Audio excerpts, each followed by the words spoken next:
At Easter dinner, my daughter-in-law smiled thinly and said, "Grandma can eat in the kitchen." She didn't lower her voice. She didn't look embarrassed. She said it the way people say where to put coats. I nodded, the way I've nodded my whole life when correcting someone seemed more exhausting than agreeing. I picked up my plate, warm and heavy, and walked away from the table I helped pay for, from the house I helped furnish, from the family that had already decided I was extra furniture. I am 73 years old. I have lived long enough to recognize the exact second when respect leaves a room. It's quiet. No one argues. No one rushes after you. The chairs don't scrape. Conversation resumes the moment your back is turned. I heard laughter before I reached the kitchen. Someone poured wine. Someone clinked a glass. The kitchen smelled of roasted lamb and lemon. I sat at the small side table meant for folding napkins. I set my plate down carefully, as if noise might bother them. My hands were steady. That surprised me. I wasn't shaking. I wasn't crying. I was simply done pretending not to notice things. I raised my son alone after his father died. I worked 2 jobs for years without complaining, because complaining never paid a bill. I helped with the down payment on this house when they said the bank was being difficult. I watched their children when it was convenient for them, and invisible when it wasn't. I learned early that gratitude is not something you can train into adults. From the kitchen doorway, I could see their backs. My son sat at the head of the table. He didn't turn around. He knew where I was. He just didn't want to deal with it. That hurt more than the sentence itself. Words can slip out. Silence is chosen. I ate slowly. The food tasted fine. I noticed how clean the counters were, how my daughter-in-law had finally replaced the cracked tile I once offered to pay for. She never answered that message. I remembered it clearly because I remember all the messages that were never answered. When I finished, I washed my plate. Old habits. I dried it and put it away. No one thanked me. No one noticed. I took my coat from the hallway chair. As I slipped my arms into the sleeves, my daughter-in-law glanced over and said, "Oh, you're leaving already?" As if I were the one being rude. "Yes," I said. My voice sounded normal. That was important to me. It's late.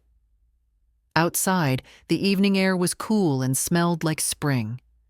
I sat in my car for a long moment without starting the engine. I wasn't angry. Anger burns fast and leaves nothing useful behind. What I felt was clarity. The kind that comes after you finally stop lying to yourself. On Monday morning, my lawyer would make a phone call. Not to argue, not to threaten, just to inform. I drove home carefully, obeying every light, already aware that something quiet and permanent had begun. I slept badly that night, not because of tears or racing thoughts, but because my body finally understood what my mind had been avoiding for years. I woke up before dawn, the house silent in a way that felt honest. No polite laughter behind doors. No careful footsteps meant to avoid me, just quiet. I made coffee and sat at the kitchen table, the same one where I had signed checks and birthday cards and permission slips, thinking how strange it was that a room could witness so much and still remain indifferent. By morning, my phone was exactly where I left it. No messages, no apologies. That didn't surprise me. People who believe you'll always swallow discomfort don't rush to explain themselves. They wait for you to return, embarrassed, ready to smooth things over. I had done that dance for decades. This time, I didn't feel the urge to move. I opened the drawer where I keep papers most people don't think about until it's too late. Bank statements neatly stacked. Copies of transfers I never discussed again once they were made. A power of attorney I signed years ago just in case, when my son said it would make things easier if something happened to me. Something had happened, just not what he imagined. I wasn't dramatic about it. I didn't spread documents across the table like evidence in a courtroom. I read them slowly, line by line, the way I used to read contracts when I was younger and mistakes were expensive. It became very clear, very quickly, how much access I had given away in the name of family. Not because I was weak, but because I was hopeful. Hope, I have learned, is dangerous when it isn't balanced with dignity. Around 10, I went for a walk. The neighbor waved. I waved back. No one here saw me as someone who needed to eat in the kitchen. I liked that. The sun was soft, the kind that doesn't demand attention. I thought about Easter again, not with pain, but with precision. The sentence. The tone. My son's silence. These were not misunderstandings. They were choices. And choices have consequences whether people like them or not. By noon, I knew exactly what I was going to do. Not in detail, not yet, but in principle. I was not going to confront anyone.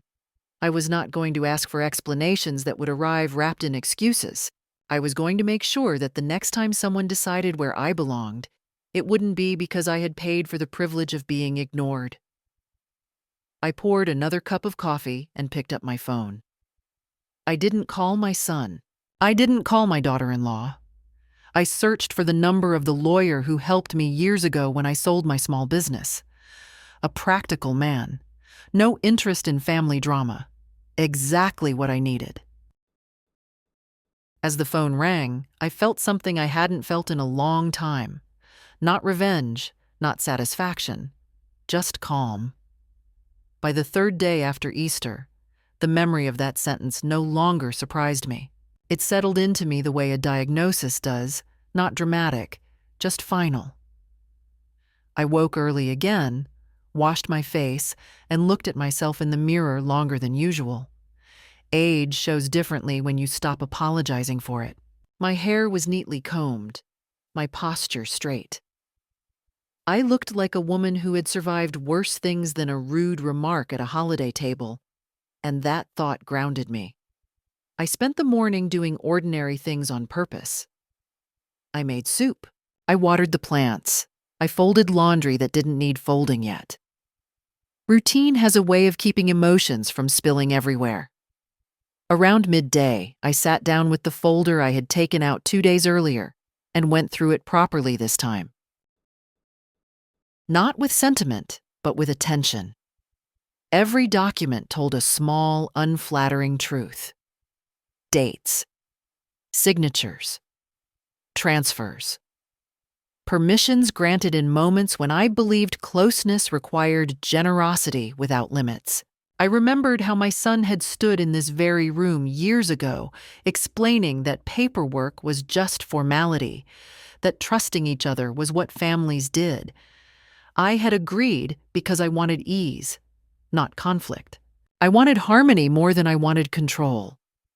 What I didn't understand then was that harmony built on silence only works for the people who are comfortable being loud. The phone rang while I was sorting through statements. A number I recognized but hadn't saved. My daughter-in-law. I let it ring until it stopped. A minute later, a message appeared asking if I'd made it home safely on Easter. Nothing about the kitchen, nothing about the tone, nothing about the choice. I deleted it without responding. I wasn't punishing her. I was conserving myself. In the afternoon, I drove to the bank. Not because anything urgent had happened, but because I wanted information. The young man at the desk spoke carefully, the way people do when they sense they are standing near a quiet decision. He explained what could be changed and how quickly. He didn't ask why. Professionals rarely do, and I appreciated that. I left with pamphlets I didn't read and a clarity I did. On the way home, I stopped at a park and sat in my car, watching families pass by. Grandmothers pushing strollers. Some invited, some tolerated, some essential. I wondered how many of them were confusing love with usefulness. I had done that for a long time, long enough that it felt normal, long enough that being dismissed felt like an inconvenience instead of an insult. That realization stung more than Easter dinner ever could. That evening, my son finally called. His voice was cautious, almost cheerful, as if we were skirting around something fragile. He asked how I was feeling. I told him I was fine. He said that was good and talked about work for a few minutes. He didn't mention the kitchen. I didn't either. Silence can be a mirror if you let it be. When we hung up, I sat in the dark without turning on the lights. I understood then that whatever came next wouldn't be loud or dramatic. It would be administrative, legal, clean. I had spent my life fixing problems quietly. This one would be no different. On Thursday morning, the bank called me. Not because of a problem, but because that was what my account manager did every few months for clients of a certain age and balance. His voice was polite, measured, trained to sound reassuring without sounding personal. He asked if everything was all right, if I had any questions, if I needed help with anything. I almost laughed at the timing. Life has a sense of order when you finally pay attention to it. I told him I had a few questions, nothing urgent, and asked whether certain authorizations could be reviewed. He explained the process calmly, step by step, the way people do when they assume you might be overwhelmed. I wasn't. I asked him to slow down anyway. At my age, I prefer precision to speed. He mentioned that for anything involving long-term changes, it would be wise to consult a lawyer. I already knew that, but hearing it said aloud made it official. After the call, I sat at the table for a long time with my hands folded, not praying, just holding still. I wasn't plotting. I wasn't rehearsing conversations. I was making room for something that had been absent for years, my own authority. When you give it away gradually, you forget what it feels like to have it at all. I drove to the lawyer's office that afternoon. The building hadn't changed. Same narrow hallway, same muted carpet, same receptionist who looked up with a practiced smile. She recognized my name immediately. That told me something too. People remember who signs things without fuss. People remember who pays on time. The lawyer was older now, heavier around the middle, slower in his movements. He shook my hand and asked how my family was.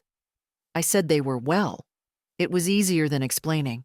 We sat across from each other, and I told him I wanted to review my arrangements. Not because of illness, not because of fear, because circumstances had changed. He didn't ask what those circumstances were. He asked what I wanted protected. That question stayed with me. Protected. Not controlled. Not hidden. Protected. I told him I wanted clarity. I wanted boundaries in writing. I wanted my affairs handled the way I handled my life. Quietly and without room for interpretation. He nodded, took notes, and began outlining options. Power of attorney, access limits, notifications, all the unglamorous tools of self-respect. When I left his office, the sun was already low. I felt tired, but not drained. There is a difference. Drained comes from being emptied by others. Tired comes from finally using muscles you've neglected. At home, I made a simple dinner and ate it at my own table. No kitchen exile. No explanations. That night, I slept deeply for the first time since Easter. Not because things were resolved, but because they were moving. And once things move in the right direction, you don't need reassurance. You just need patience. The next few days passed without noise, which made everything clearer. No one came by. No one insisted on talking things through.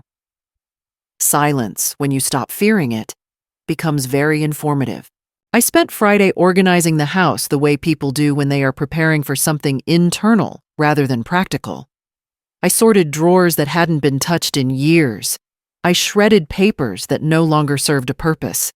I found birthday cards written in my handwriting, signed with warmth that now felt almost naive. Saturday morning, I reviewed the notes the lawyer had given me. I read them slowly, once before breakfast and once after, the way I used to reread instructions before assembling something important. The language was dry and precise. It didn't care about feelings. I liked that. Feelings had been doing all the heavy lifting for too long, and they were tired. In the afternoon, my son called again. This time he sounded slightly irritated, as if my calm was inconveniencing him. He asked if everything was all right with my accounts because he had tried to transfer some funds, and it hadn't gone through. I told him I was reviewing things. That was the truth. I didn't raise my voice. I didn't accuse him. I simply stated a fact. He paused, then laughed lightly and said I should have told him first. I didn't respond to that. There are sentences that don't deserve an answer.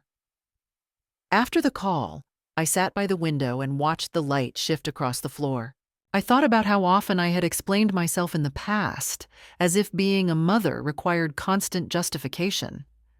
I thought about how quickly concern turns into entitlement when you let it. That realization didn't make me bitter. It made me careful. On Sunday evening, I wrote a short list. Not of grievances, but of boundaries. Things I would no longer negotiate. Things I would no longer fund. Things I would no longer excuse. The list wasn't long. It didn't need to be. Clarity rarely takes up much space. Monday morning, I dressed neatly and drove back to the lawyer's office. We went through the documents together. He explained what would happen once changes were initiated, who would be notified, and how quickly access would be limited. There was no drama in his voice, no moral judgment, just procedure. I signed where he indicated. My hand didn't shake. As I left, he said something I didn't expect. He told me that people often wait too long to do this, that they confuse loyalty with obligation and kindness with surrender. I nodded. At my age, you don't argue with truths that arrive late but still matter. When I got home, I made tea and sat at the table again. The same table where I had once eaten alone in someone else's kitchen. I didn't feel victorious.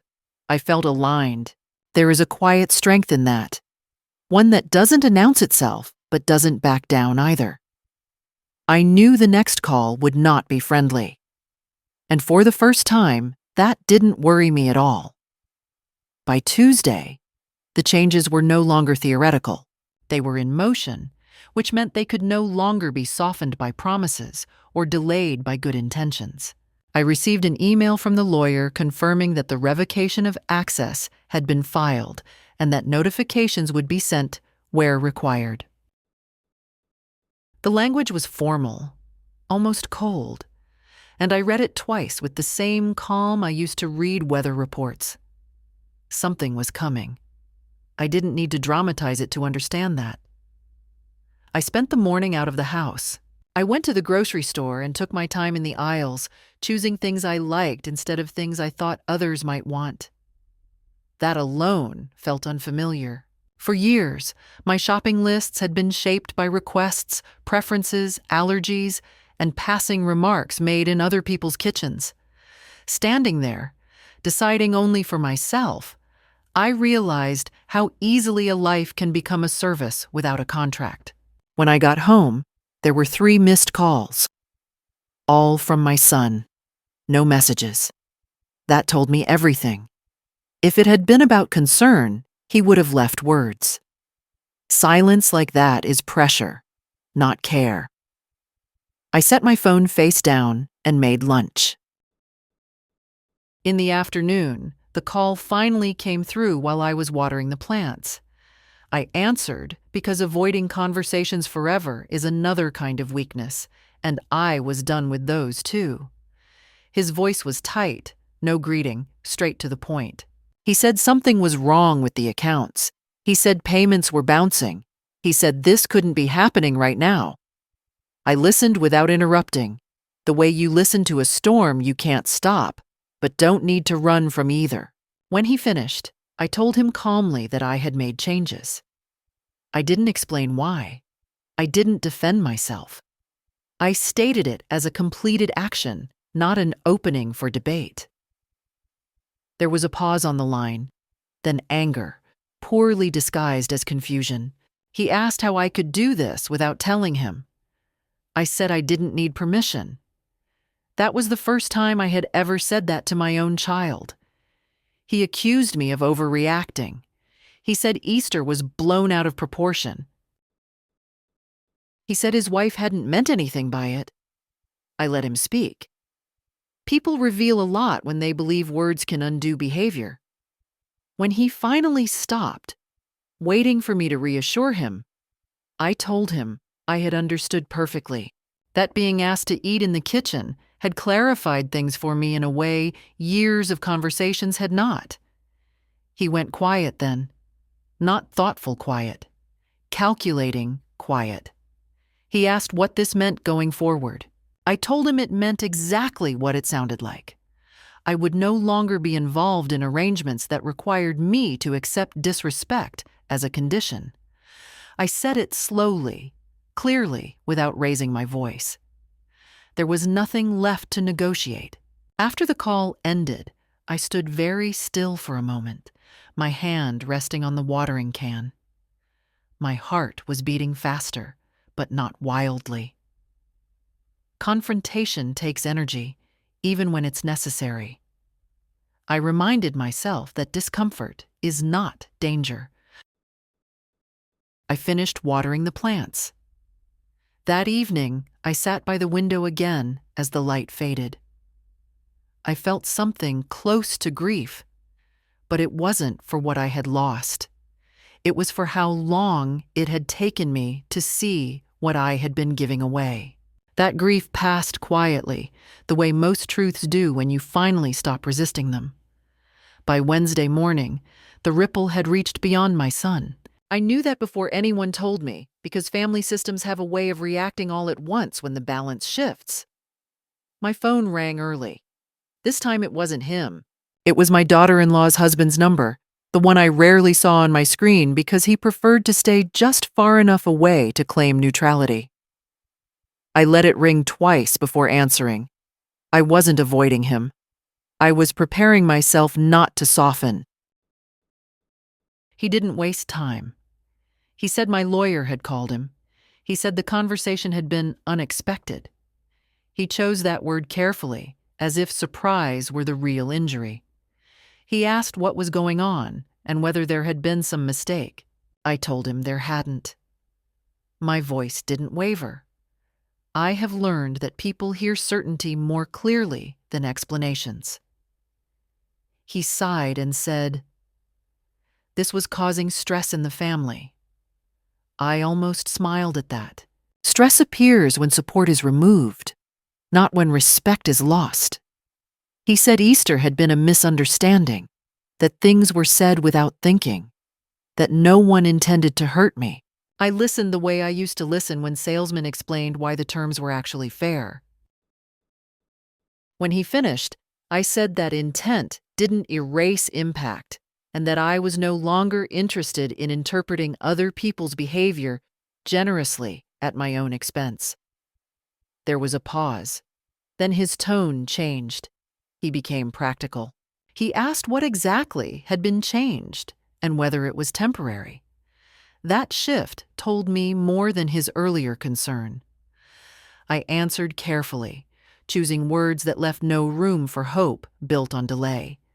I said the changes were permanent, I said I had adjusted my affairs to reflect the role I actually occupied, not the one people pretended I had. He didn't argue after that. He thanked me for my honesty and said they would need time to reorganize. I agreed. Time is useful when it's used for responsibility. When the call ended, I felt an unexpected wave of exhaustion, not regret. Just the kind of fatigue that comes after you stop holding something heavy and your arms realize what they've been doing all along. I spent the afternoon resting, not sleeping, just sitting with a book I didn't read. My mind kept returning to small moments I had dismissed over the years, the jokes at my expense, the seating arrangements, the way my opinions were heard politely and then ignored. None of it had been dramatic enough to confront on its own. Together, it formed a pattern I could no longer unsee. That evening, my son sent a message instead of calling. He said he was disappointed. He said family should handle things privately. I read it once and put the phone down. Family had handled things privately for years, quietly, at my expense. I wasn't breaking a rule. I was ending one. Before bed, I stood at the window and looked out at the dark street. I didn't feel lonely. I felt separate. There is a difference, and it matters. Separation is what allows you to see clearly where you end and others begin. For most of my life, those lines had been blurred on purpose. Now they were sharp, and for the first time, that felt safe. By Thursday, the silence changed its shape. It was no longer empty.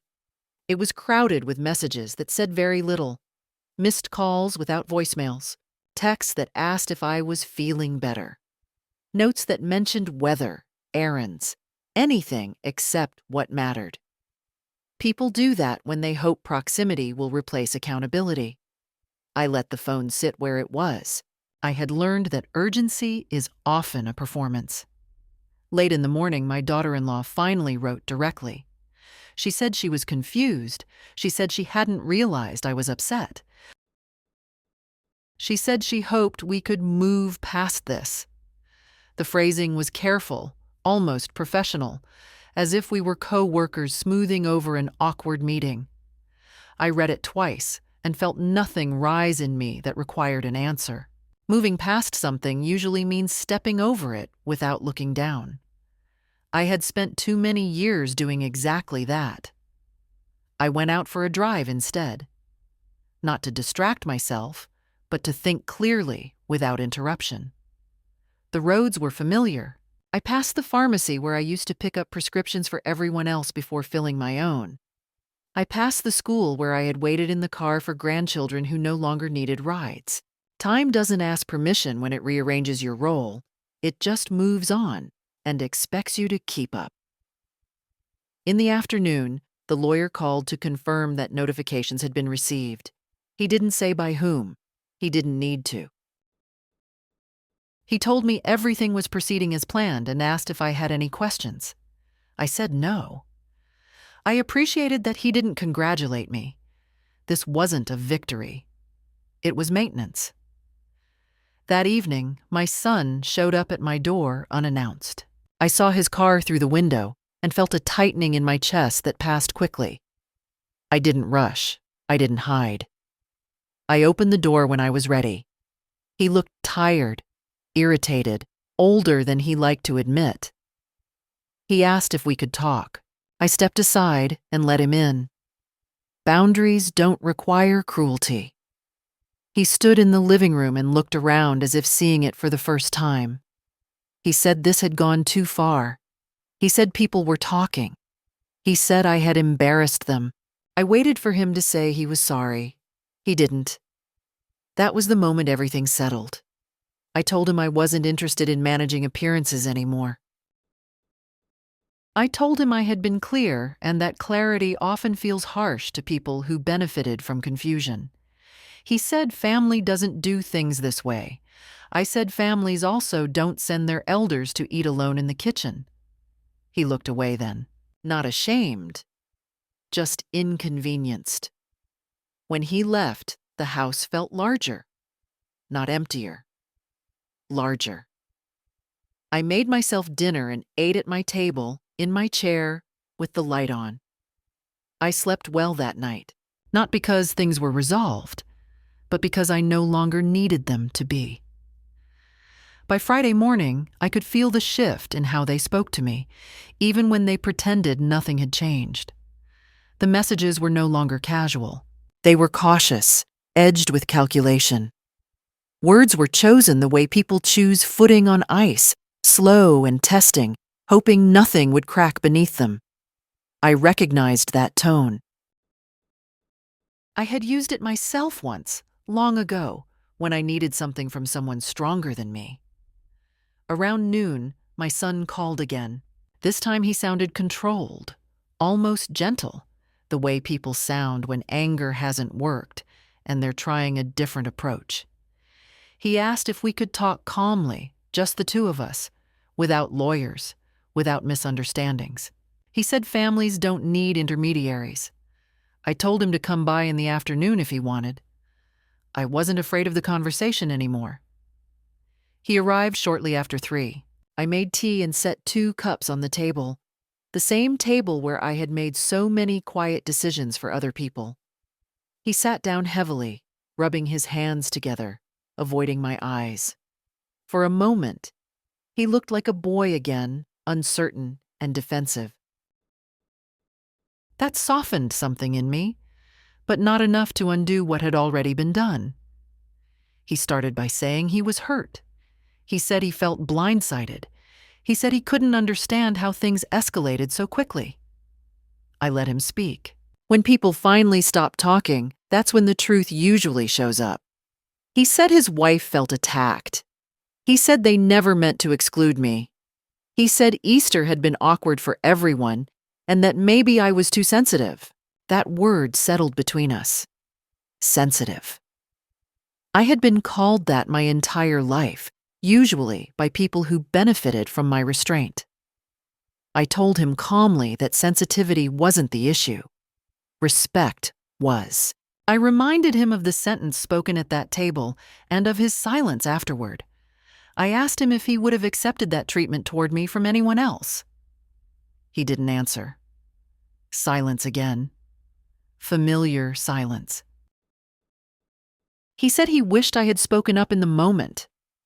I told him I had, just not with my mouth. I said I had spoken with my actions, the only language that seemed to register. He leaned back in his chair and exhaled sharply, frustrated. He said this was extreme. He said money shouldn't come between family. I told him money hadn't come between us. Behavior had. For the first time, he looked at me directly, really looked, as if trying to assess whether this version of me was temporary or permanent. That was the moment I knew things would not return to what they were. People adjust to new realities only when they believe they have to. When he left, he said he needed time. I told him to take it. I meant it. Time reveals who people are when urgency fades. After he drove away, I sat alone at the table and finished my tea. It had gone cold, but I drank it anyway. I wasn't uncomfortable. I was settled.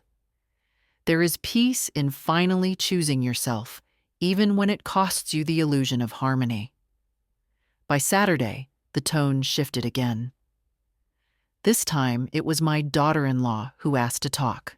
Not by text, not by a carefully worded message, but by showing up at my door late in the morning, sunglasses on, lips pressed tight, carrying the practiced confidence of someone used to controlling rooms. I let her in without comment. Avoidance had already done its work. Now, it was time for clarity. She didn't sit right away. She stood, looking around, as if measuring what she might lose if she misstepped. Then she said she was sorry if I had felt disrespected. The sentence landed exactly the way it was designed to. Conditional, safe, empty. I waited. When silence made her uncomfortable, she kept talking. She said Easter had been stressful. She said hosting wasn't easy. She said she hadn't meant for anyone to feel singled out. She said she grew up in a family where elders didn't take things so personally. I listened without interrupting, my hands folded in my lap, my back straight. I had learned long ago that interrupting only gives people somewhere to hide. When she finally stopped, she looked at me expectantly, as if the correct response would be reassurance. I told her I understood stress. I told her I had hosted more holidays than she could count, often with little money and no help. I told her what I did not understand was humiliation presented as logistics. I reminded her of the words she had chosen and the room she had chosen to say them in. Her expression tightened. She said she thought I was being dramatic. She said families adapt. She said I should have spoken up if I was uncomfortable. I told her I had spent years adapting, shrinking, adjusting, and that I was done. I told her speaking up doesn't always require sound. Sometimes it requires action. That was when she understood the conversation was not going where she wanted it to go. She asked, carefully now, whether the financial changes were permanent. I said yes. I said I had arranged my life to reflect reality rather than hope. She accused me of punishing everyone over one moment. I told her it hadn't been one moment. It had simply been the clearest one. She stood to leave, offended now, dignity bruised. At the door, she turned and said she hoped I knew what I was doing. I looked at her and said I did. Completely. When the door closed behind her, I didn't feel shaken.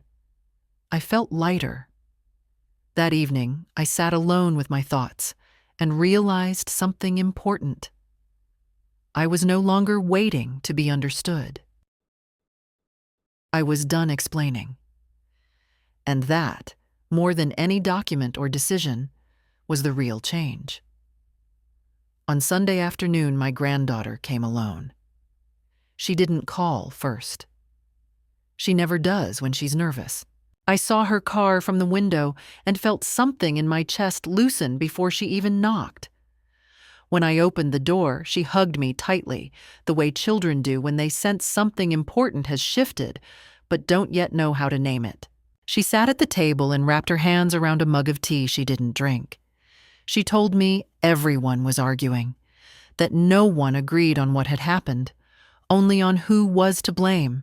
She said my son was angry, my daughter-in-law was offended, and that somehow the story had already changed in their retelling. I listened quietly. I didn't correct her. I knew how families rewrite events to protect themselves. Then she asked me softly if I was okay, not if I was upset, not if I was going to change my mind, just if I was okay. I told her the truth. I said I was calmer than I had been in years. That surprised her. It surprised me too when I said it out loud. She hesitated before asking what she had clearly come to ask. She wanted to know if this meant things were over, if holidays would be different, if lines had been drawn that couldn't be erased. I told her that lines had always been there. I had simply stopped pretending they weren't. I told her she didn't need to choose sides, that love doesn't require loyalty tests, only honesty. She cried then, quietly, not because of money or plans, but because children often carry the weight adults refuse to acknowledge. I held her hand and told her something I wished someone had told me at her age. That kindness without boundaries becomes permission. That saying nothing teaches people exactly how far they can go. Before she left, she asked if she could still come see me. The question broke my heart in a way nothing else had. I told her my door was always open to her, that it had never been about pushing people away. It had been about no longer disappearing to make others comfortable. After she drove off, I sat alone again, but the loneliness felt different. It wasn't abandonment. It was space. Space to breathe, to think, to exist, without managing everyone else's emotions. I realized then that this was the part no one talks about. Not the confrontation, not the fallout, but the quiet afterward, when you finally get to hear your own thoughts without interruption. That night, I slept with the windows open. The air was cool, steady.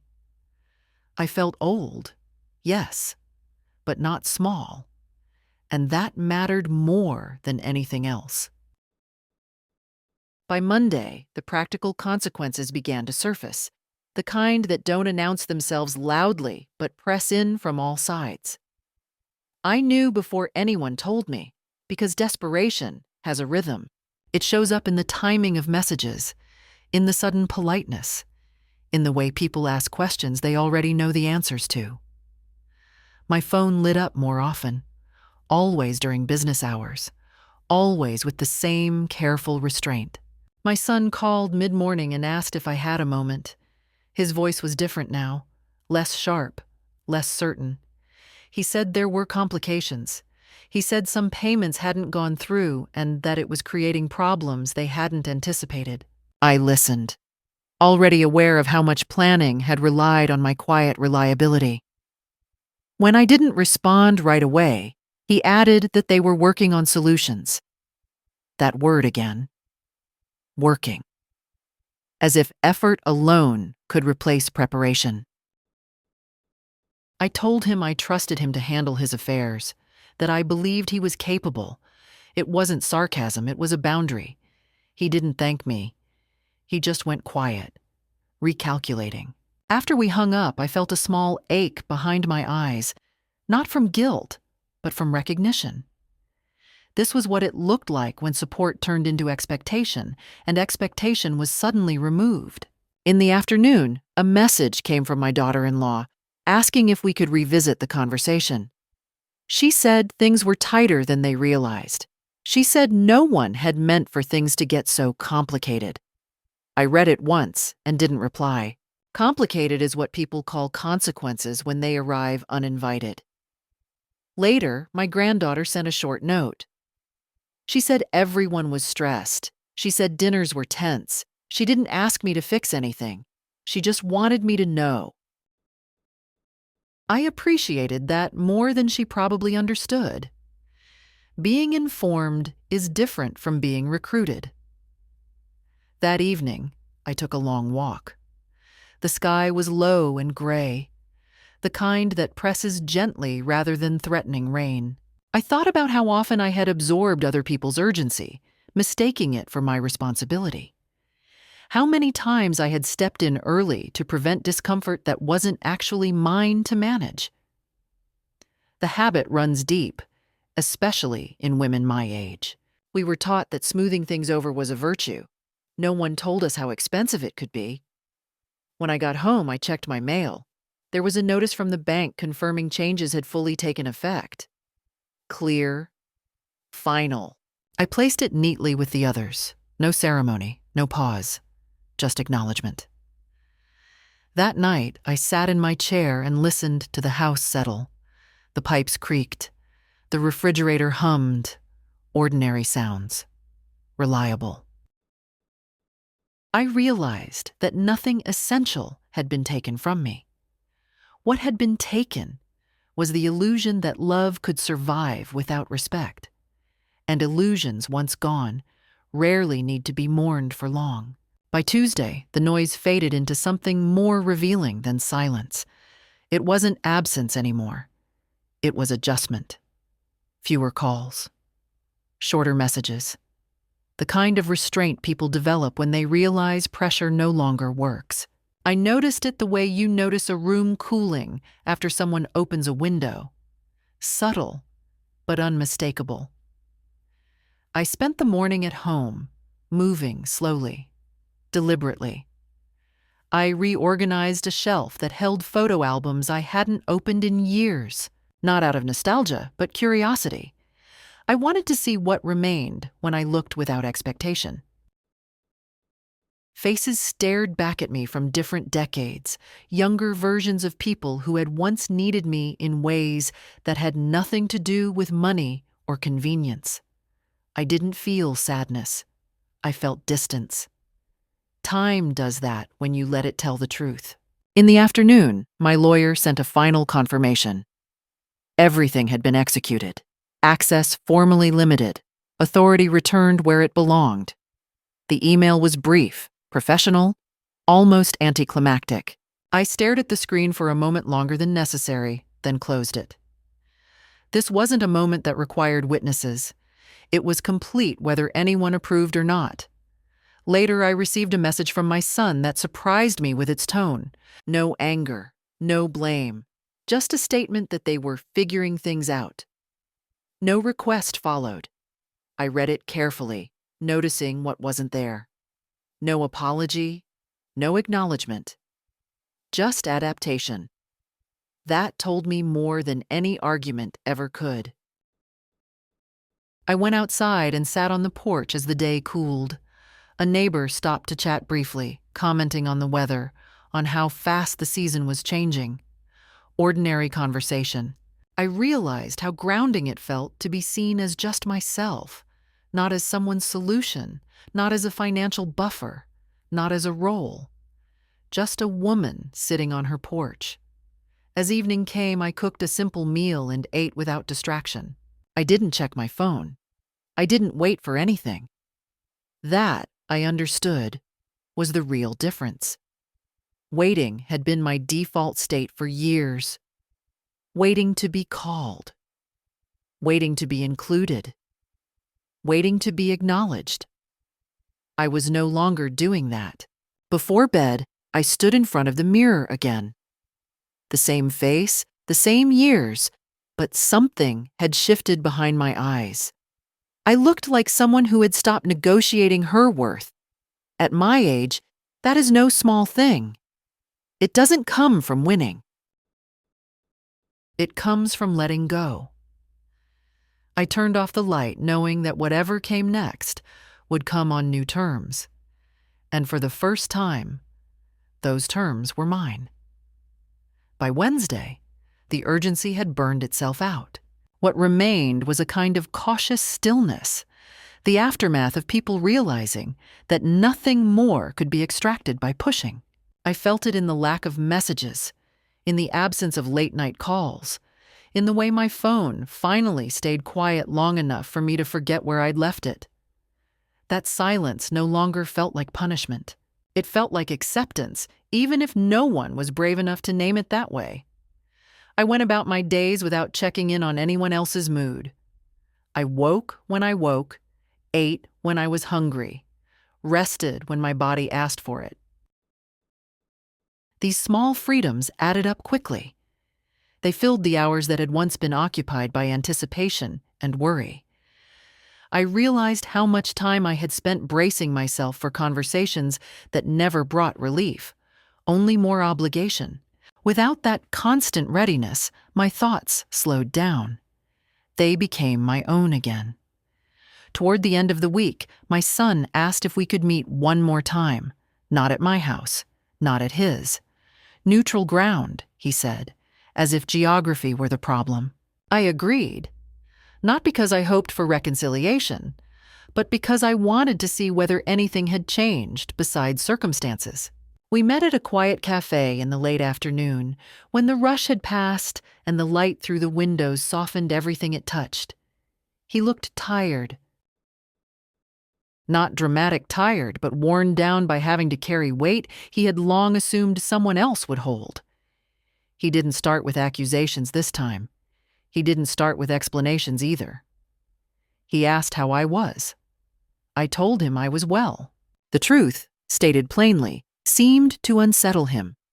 He said they were adjusting, that things were harder than expected, that they hadn't realized how much depended on me.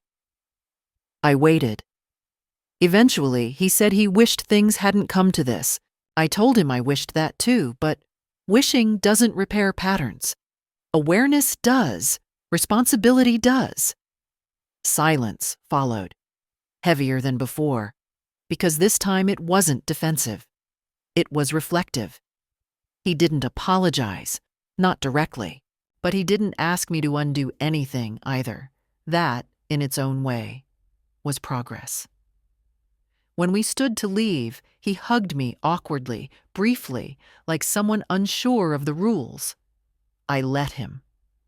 Boundaries don't erase affection. They just stop it from costing you your dignity. I walked home afterward instead of driving. The air was cool, steady, forgiving. I felt older than I had a month ago, but also lighter. Age does that sometimes. It strips away illusions and leaves you with something cleaner underneath. By the time I reached my door, I knew that whatever shape our relationship took from here, it would not be built on silence or sacrifice anymore. That evening, as I turned out the lights, I felt no triumph, just steadiness, the kind that doesn't need witnesses, only continuation. By the time the following Sunday arrived, Easter felt distant, like a date on a calendar that no longer carried weight. I woke early, as I always do, and sat at the kitchen table with a cup of tea, listening to the house breathe around me. Nothing was rushing me anymore. No one was waiting for an answer. That alone felt like a quiet victory. I thought about the woman I had been for most of my life. Careful, agreeable, always adjusting my posture so others could sit more comfortably. I had believed that patience was the same as wisdom, that endurance was the same as love. Those ideas served me once. They raised a child. They built a home. But they had outlived their usefulness. What remains when something stops serving you is usually truth. I did not regret my decisions. Regret implies doubt. What I felt was recognition. I finally recognized myself again, not as someone's mother or grandmother, not as support or backup or solution, but as a woman with limits that deserved to be respected. It took me more than 70 years to say that without flinching.